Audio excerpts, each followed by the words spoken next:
Queridos amigos de la radio, como sabéis he estado firmando en la Feria de Madrid. Así que no puedes perderte mi libro La fe, la ética y los valores de los superhéroes. El libro ideal para dar la batalla cultural con una sonrisa. Fundación Edelvives patrocina este espacio cultural. Fundación Edelvives patrocina este espacio cultural.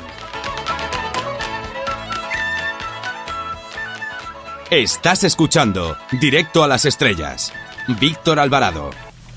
Nuestra invitada esta semana podría ser la descendiente del Panoramix, el druida de Asterix, solo que es licenciada en Ciencias Químicas y dirige con éxito una consulta de nutrición y ha colaborado en importantes medios como La SER y El País. Responde al nombre de Quintás, Ángela Quintás, y es la autora de La boca a tu salud, 8 claves para controlar la inflamación, el peso y los picos de insulina, editado por Planeta. Buenas tardes. Buenas tardes. Bueno, si te parece empezamos la casa por el tejado hablando de cine, porque aparte de tu labor como divulgadora científica, pues asesora a importantes directores. ¿En qué consiste tu trabajo?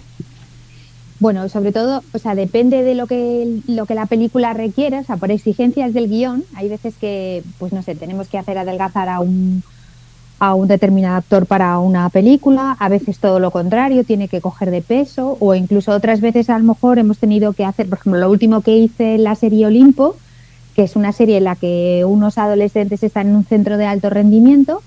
Ahí lo que había que hacer era gente que no era deportista, pues que su cuerpo al final pareciera lo más posible al cuerpo de alguien que hace muchísimo deporte. Entonces depende de lo que el director quiera, el guión exija, pues hacemos unas cosas o hacemos otras. Ya que ha empezado por ese detalle, pues nos ha llamado la atención en cuánto tiempo conseguiste que esos chavales pareciesen deportistas, me imagino a nivel muscular o algo así. Claro, fíjate, ahí fue un trabajo conjunto porque no fue mío solo, también había, por supuesto, entrenadores personales, había, dependiendo de la disciplina en la que cada uno de ellos tuviera que destacar, pues había un entrenamiento específico, había natación, había ciclismo, había rugby, y estuvimos casi 5 meses preparándoles para que luego se pudiera hacer el rodaje de la serie, y luego también estuvimos trabajando con ellos durante toda la serie. Súper curioso. ¿Y qué, por ejemplo, qué destacarías de tu trabajo con Amenábar?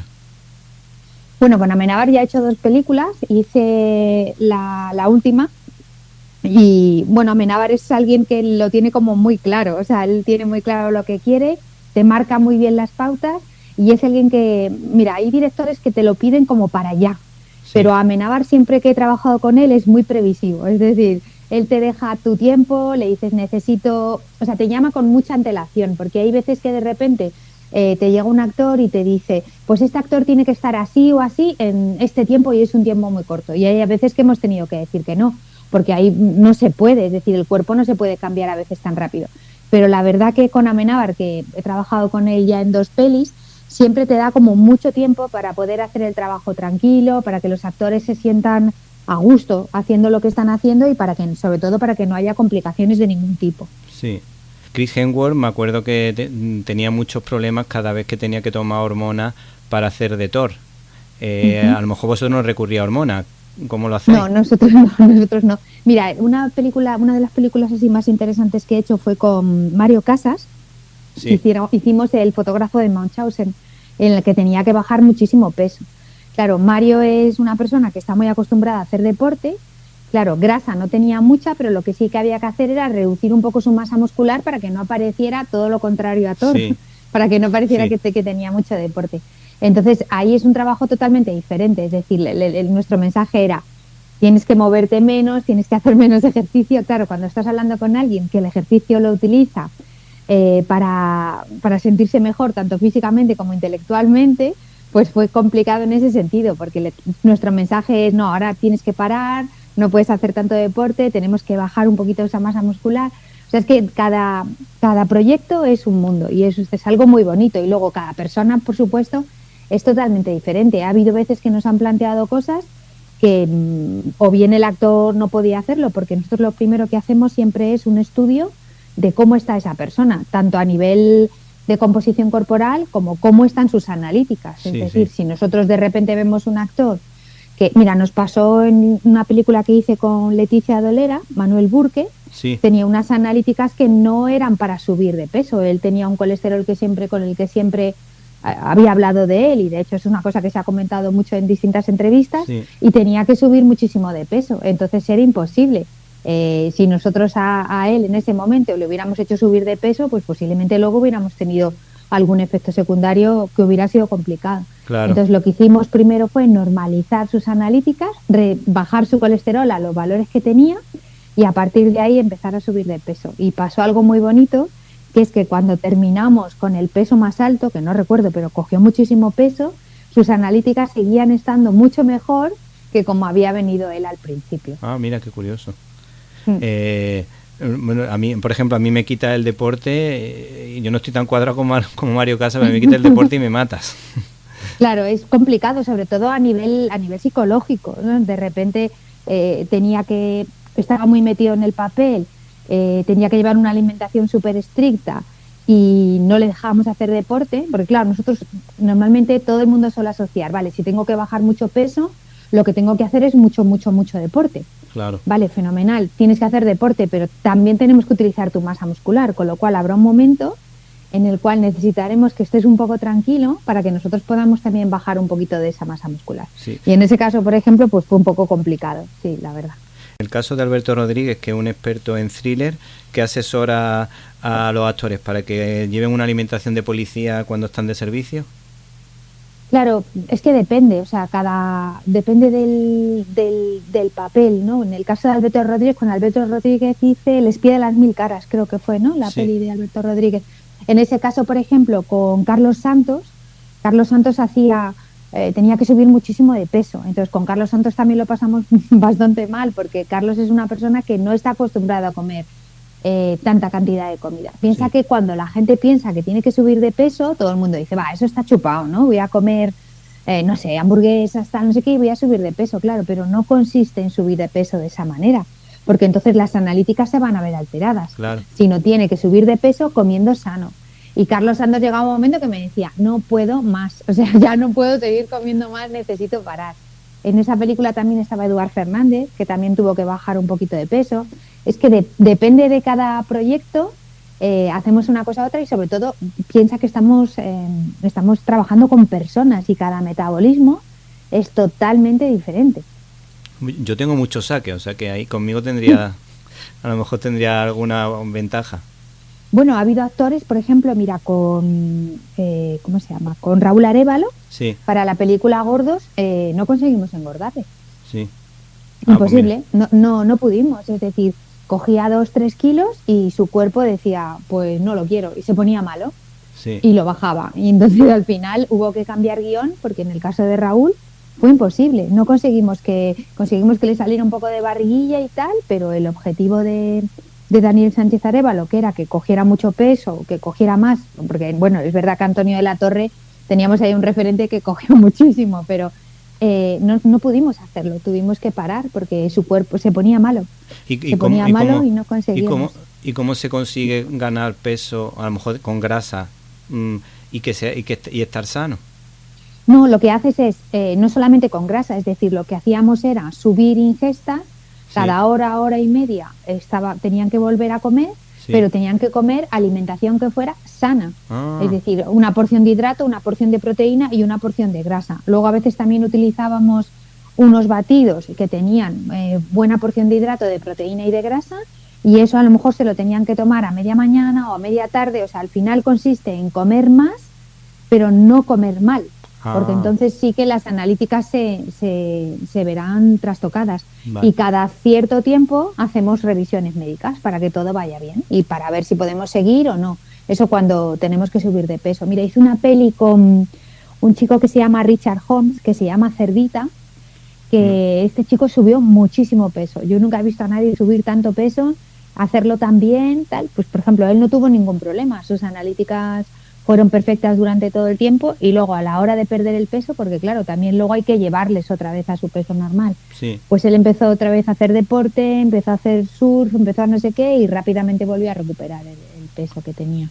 Pues la verdad que esta parte de la entrevista está siendo un descubrimiento total, porque no sabía que que esas cosas se pudiesen hacer. Para mí ha sido una sorpresa escucharla.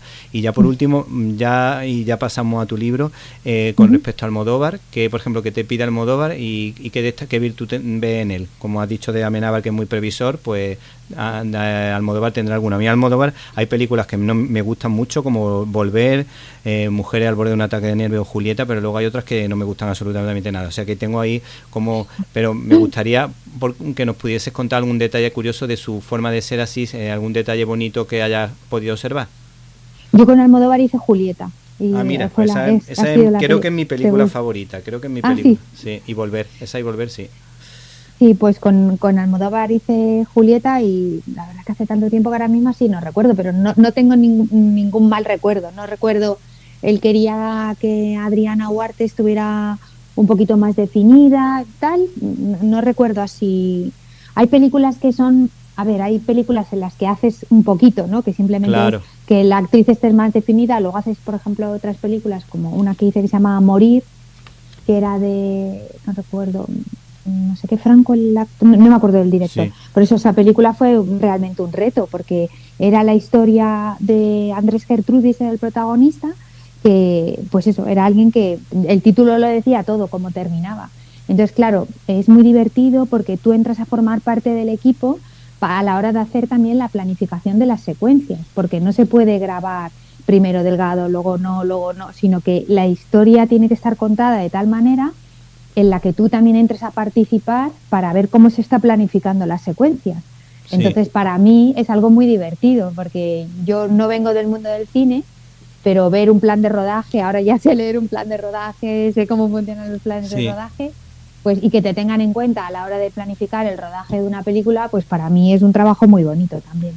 ¿Y la chica lo consigue igual o tiene más dificultades por el tema hormonal o se consigue también lo que piden los directores o lo que los actores requieren? Lo he hecho más con hombres que con mujeres. Sí. Las mujeres normalmente tienen más miedo a coger de peso, coger peso. Sí, como que, bueno, lo hicimos por ejemplo en Gordos.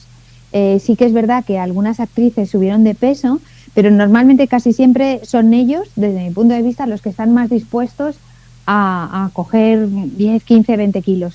Yo todavía no he hecho ningún trabajo en el que haya sido una mujer la que ha tenido que coger tanto peso. Sí. Bajar de peso, muchísimo, porque en Gordos, por ejemplo, Leticia, que era la protagonista, perdió, no sé, una barbaridad.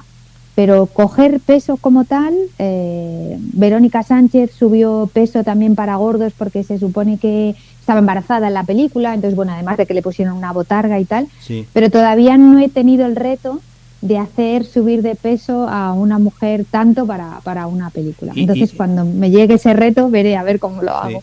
Y para los chicos, sobre todo, aparte, ¿tú crees que utilizan trucos de cámara de sombras para que el músculo luzca más o el brazo o la pierna? Claro, trucos, ¿verdad? Claro. Y maquillaje, por ejemplo, con Mario Casas había también maquillaje, es decir, para profundizar cuando hay una escena en la que él se le marcan las costillas. Sí. Entonces había secuencias en las que había maquillaje. En la última película de Amenábar, la del cautivo, sí. Que se supone que estaban todos en la cárcel y que estaban muy delgados, ahí también hay trucos, siempre hay trucos de maquillaje, sí. Pero es verdad que en esa película también conseguimos que bajaran muchísimo de peso. Es que cuando vimos la película de Christian Bale, yo me puse con mi hijo de 15 años y 12, ¿qué es lo que notáis aquí? Y hay una escena en la que aparece Batman herido, que lo están curando Alfred en la cama y se quita la camiseta o sale sin camiseta y parece que buscan justo el ángulo donde más luce. Porque claro.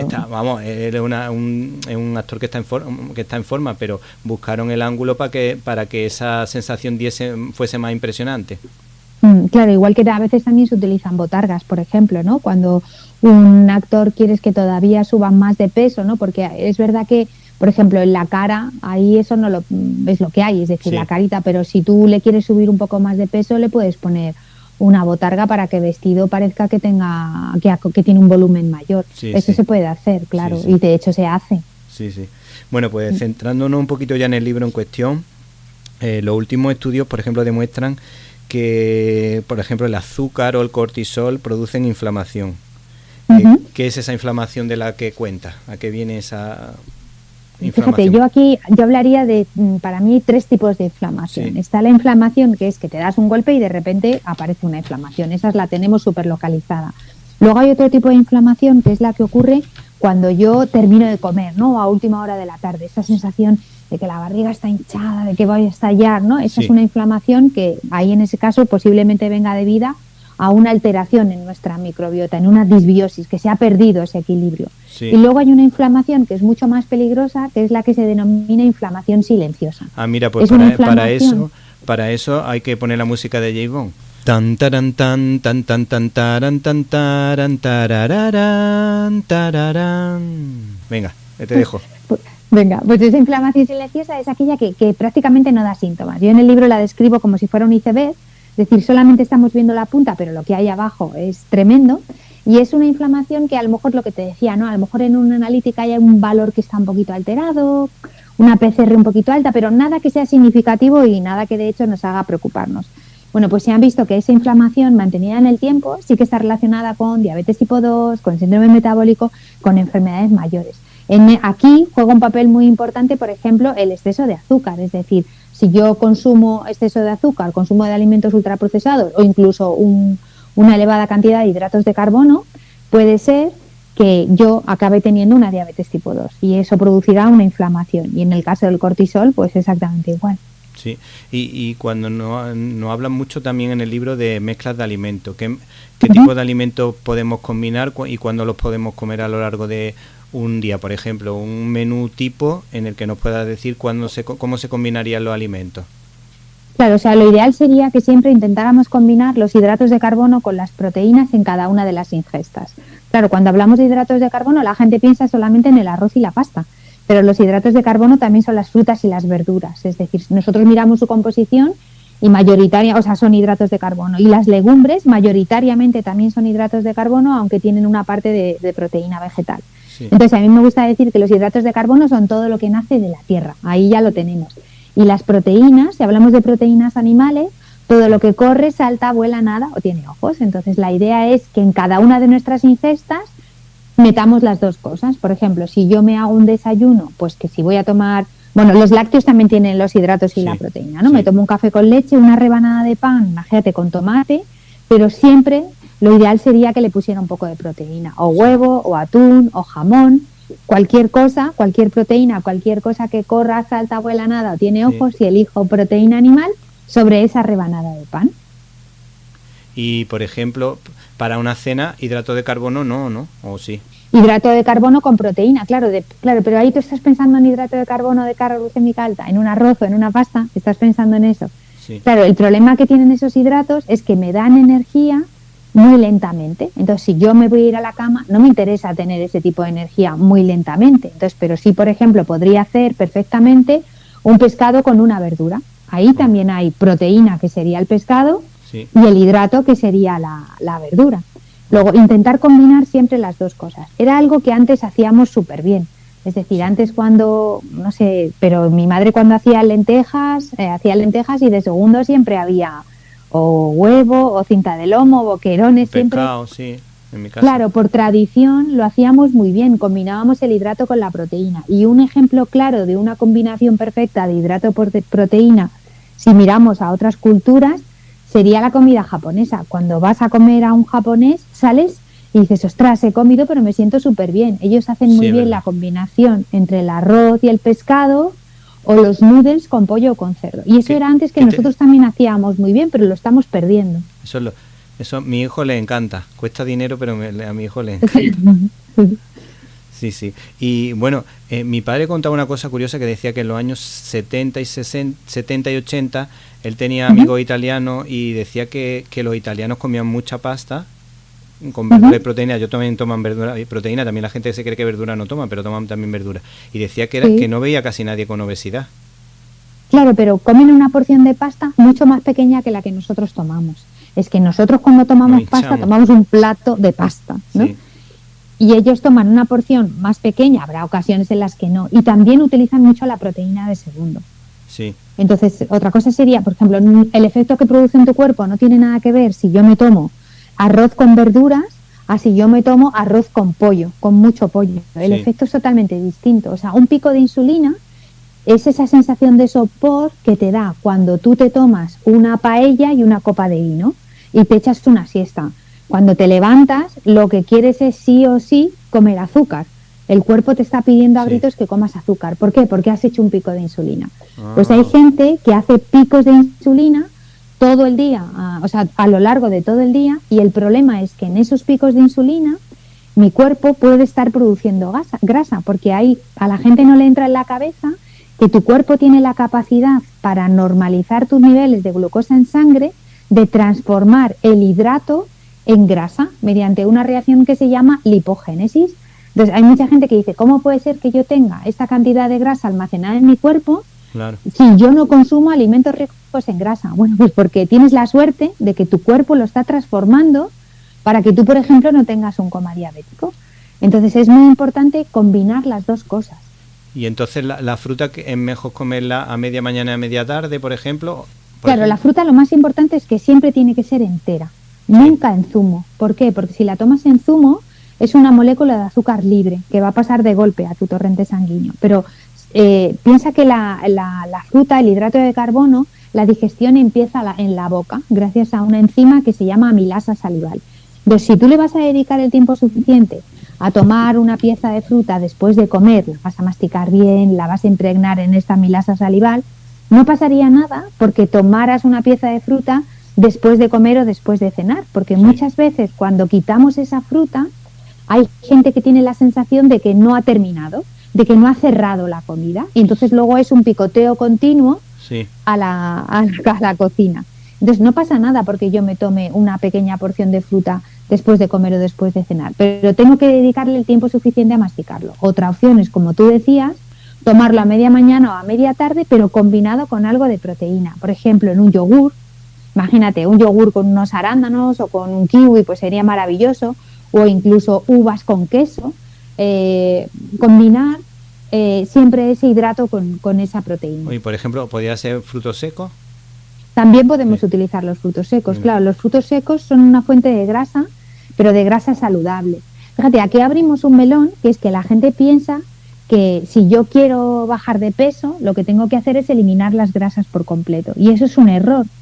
Porque hay unas vitaminas que son las vitaminas liposolubles que necesitan la grasa para ser absorbidas. Entonces, al final, no consiste en eliminar la grasa por completo, sino en saber qué grasa voy a tomar y en qué cantidad. O sea, por ejemplo, un vaso de leche me lo puedo tomar, o jamón que tiene una grasa más o menos sana, sin quitarle, le puedes quitar un poco de grasa, pero puedes dejar un poquito, un filete, eso podrían, ¿no? Por ejemplo, la grasa. Claro, mira, las fuentes de grasa saludables son el aceite de oliva, que yo creo que eso lo tenemos todos muy claro, los pescados azules, sobre todo si son pequeñitos, siempre mejor pescados azules pequeños, sardinas, boquerones, anchoas. ¿Por qué? Porque me lo voy a tomar entero, primero, y segundo, porque los mares están bastante contaminados. Cuanto más grande es el pescado, corremos el riesgo de que esté más lleno de contaminantes. Mi hijo mayor se lo toma crudo, el boquerón. Pues mira, pues perfecto, ¿sabes? O sea, perfecto, porque encima ahí está tomando también la raspa, y la raspa es muy rica en calcio. Luego otra fuente sería los frutos secos, de los que hemos hablado antes, que también sería maravilloso. Y luego estaría el aguacate. Aunque yo soy un poco aguacatefóbica, tengo que decirte, porque creo que, no sé... Yo soy malagueño, ¿eh? Yo soy malagueño. Y el aguacate en Málaga, sí, te lo digo de broma. No, pero ¿sabes por qué te lo digo, lo del aguacate? Porque igual que la gente tiene muy claro que el aceite de oliva, si yo a una ensalada le pongo 4 dedos de aceite de oliva, vamos a decir, ala, ¿dónde vamos? El aguacate es una fuente de grasa saludable, maravillosa. Pero si yo todos los días me como un aguacate, pues bueno, es demasiada cantidad de grasa. Entonces, el aguacate sí, maravilloso, pero en proporciones pequeñas. Sí. Y bueno, la ONU recomienda entre 5 o 6 huevos a la semana. Mi abuelo, al pobre, le tocó en una época en la que empezaban con el colesterol y decía, no puedes comer un huevo nada más una vez cada 15 días. Y para mi abuelo era un suplicio, porque años antes, a lo mejor un día decía, pues en Navidad, pues yo no me como la comida que se ha preparado, pues me voy a tomar 6 huevos fritos. O sea, que le encantaba el huevo. Y he visto un estudio del que hablabas que decía que se pueden tomar bastantes más huevos. Sí, a lo mejor la la ON pone una marca, pero yo como tú confío en tu labor como científica y me encantan a mí también los huevos, de muchas maneras y para todo, ¿cuánto sería lo razonable? Pues es que no hay una relación directa entre huevos y colesterol. O sea, el colesterol, que cuando nosotros hacemos una analítica y vemos que una persona tiene el colesterol elevado, lo que tenemos que analizar no es el consumo de huevos, sino cómo se está alimentando en general, qué alimentos ultraprocesados está tomando, tal. Es decir, no se ha visto que haya una relación directa entre el exceso de colesterol y el consumo de huevos. Luego no pasaría nada, a lo mejor habría excepciones, ¿no? Pero no pasaría nada porque consumiéramos un huevo diario, no pasaría absolutamente nada. Sí. Y bueno, nos ha llamado la atención también que dirige una consulta de nutrición y reparación digestiva. ¿Qué es eso de reparación digestiva? ¿Cómo se pueden solucionar los problemas sin recurrir al Almax, que además me ha dicho un médico digestivo que es malísimo? Bueno, fíjate, lo que nosotros hacemos en la consulta es, yo tengo formación en microbiota, entonces lo que nosotros hacemos es equilibrar otra vez esa microbiota. La microbiota son esas bacterias que viven dentro de nosotros, lo que antes llamábamos flora intestinal, sí, que le hemos tenido que cambiar el nombre porque dentro realmente no tenemos flores, sino tenemos bacterias. Entonces, lo que hacemos en la consulta es cuando de repente hay un sobrecrecimiento bacteriano, es decir, cuando esas bacterias se han movido de sitio y de repente están comiendo y están generando mucho gas, o un Helicobacter pylori, o una gastritis crónica, o bueno, dependiendo de la patología que nos encontremos, pues lo que hacemos es, combinando unas cepas probióticas específicas para cada caso y un tipo de alimentación específica, volvemos otra vez a conseguir el equilibrio que se ha perdido en esa persona. Te voy a poner un ejemplo personal. Yo durante un tiempo de más mayor me empecé a comer con agua en las comidas, a mediodía. A mi madre no le gustaba que comiera con agua, pero es verdad que notaba siempre que me tenía como ardores. Y me dice mi hermana, prueba a beber agua antes o después de la comida. Y desde que lo he hecho, ya nunca me ha vuelto a pasar, salvo un día excepcional, una boda, alguna cosa así, que estás más empachado. ¿Qué es lo que hice bien o qué es lo que hice mal? Ahí... Simplemente por retirar el agua, ¿te refieres? Sí, durante la comida, el almuerzo. Pues fíjate que no sabría qué decirte, porque realmente ahí no hay ya sin ninguna explicación que pueda darte científica de por qué si eliminas el agua de repente. Es verdad que cuando hay reflujo, cuando hay ardor, cuando hay quemazón en el esófago, las causas pueden ser diversas. Puede ser desde una pequeña hernia de hiato o un cardias incompetente, que es la válvula que cierra la parte del estómago en el que se convierte en el esófago. Entonces no sabría decirte exactamente, o sea, no encuentro la relación directa entre beber agua y no. A lo mejor quizá te llenabas demasiado, te empachabas y quizás ese cardias no cerraba de manera correcta y eso hacía que el alimento impregnado en ácido clorhídrico subiera hacia arriba. Pero no, me lo estoy un poco hablando por hablar, ¿eh? Sí. Bueno, y ya por último, en lo referente a salud, nos llamó la atención hace un par de meses un reportaje que se hizo sobre una señora española de 107 años que comía mucho yogur y por lo visto cuando la gente se enteró de la noticia, pues fue a los supermercados y agotaba o arrasaba con el supermercado con la marca de yogur incluso de la que se hablaba.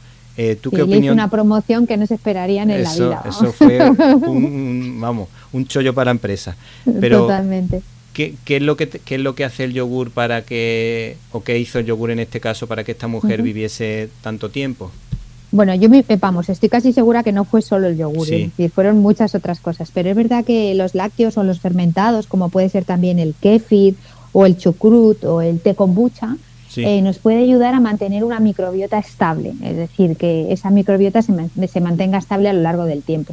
Es verdad que cuando ya hay un desequilibrio y cuando ya lo que te decía antes, hay una disbiosis, solamente comiendo yogur es difícil que volvamos a conseguir ese equilibrio. Pero me imagino que esta mujer, además de comer yogures que le ayudó a que esa microbiota estuviera en equilibrio, tuvo que hacer muchas otras cosas bien y no le podemos dar todo ese poder que tuvo simplemente a unos yogures. Y cuando has dicho chucrut, ¿te refieres a la col que comen en Alemania con la salchicha y todo eso? Sí. Eso es. ¿También tiene un efecto parecido?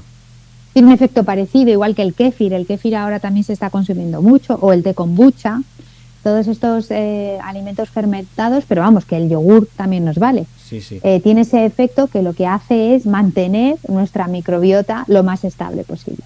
Bueno, pues ya se nos acaba el tiempo, nos quedan prácticamente 2 minutos y como siempre le pedimos a nuestros invitados en algunas ocasiones pues que nos recomienden un par de películas, ya libremente lo que tú quieras. Pues mira, películas que haya visto hace poco que me hayan gustado mucho, Los domingos. Sí, mira, esa me encanta a mí. De hecho tengo muchas visitas en YouTube, me ha encantado. Sí, es una película que me encantó.